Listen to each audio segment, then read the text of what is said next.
የአላህ ጥበቃ ሁሌም እንዳይለየ ከፈለክና አላህ ሁሌም እንዲያስታውስ ከፈለክ እነዚህን አራት ነገሮች አጥብቀህ ያዛቸው። እነዚህም አራት ነገሮች ለብዙ ወንድሞች እህቶች ስለሚጠቅሙ እንዲጠቀሙ አድርጉ። አላህ ሱብሓነሁ ወተዓላ ሁሌም እንዲያስታውስ ከፈለክ አላህን አብዝተህ አስታውሰው። እስትግፋር በማድረግ ሊሆን ይችላል።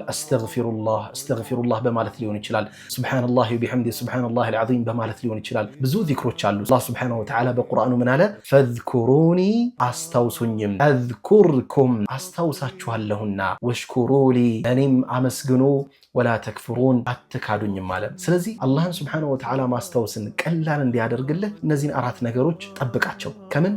ከወንጀል። የመጀመሪያው አይንህን አላህ ሱብሓነሁ ወተዓላ እቺ አይንህን ሐራም ያደረገባትን ነገር እንድትመለከት አትፍቀድላት። ይህን ጆሮህን አላህ ሐራም ያደረገባትን ነገር እንድትሰማ አትፍቀድላት። ዘፈን ሊሆን ይችላል፣ አላህ ማይወደውን ንግግር ሊሆን ይችላል፣ የነሺዳን ስም አልብሰውት አሁን ራሳቸውም ጠመው ሰዎችን እያጠመሙ ያሉ ሰዎችን መስማት ሊሆን ይችላል። ነሺዳ እያሉ አሁን ላይ ዘፈን የሆነን የረሱል ሰለላሁ ዐለይሂ ወሰለም ስም ለምን 1 ሚሊዮን ጊዜ አይጠቀስበትም? ወላሂ ዘፈን ነው፣ ወላሂ ወንጀል ነው። አሁን ላይ አስተማሪዎች ዲኑን የሚያስተምሩ የተባሉ ሰዎች ሳይቀሩ በክላሲካሊ ታጀበ መልኩ ቪዲዮቻቸውን እየለቀቁ ነው። አረ አላህን ፍሩ፣ አረ አላህን ፍሩ። ወላሂ ባየው በሰማው ሰው ልክ ነው ወንጀሉ የሚጻፍባቸው። ሶስተኛው እቺ ምላስን አላህ ሐራም ያደረገባት ነገር እንድትናገር እንዳትፈቅድላት። ሐሜት ሊሆን ይችላል፣ ውሸት ሊሆን ይችላል፣ ሰው ላይ ሙድ ሚያዝ ሊሆን ይችላል፣ አላህ ማይወደው ንግግር እንድትናገር መፍቀድ ሊሆን ይችላል፣ እንዳትፈቅድላት። ሌላው እቺ ቀልብህን በሐሳብ ከሚመላለስባት ወንጀል ጠብቃት። ከዛ የአላህ ጥበቃ ካንተ አይለይም። አላህ ሁሌም ቢሆን ያስታውሳል።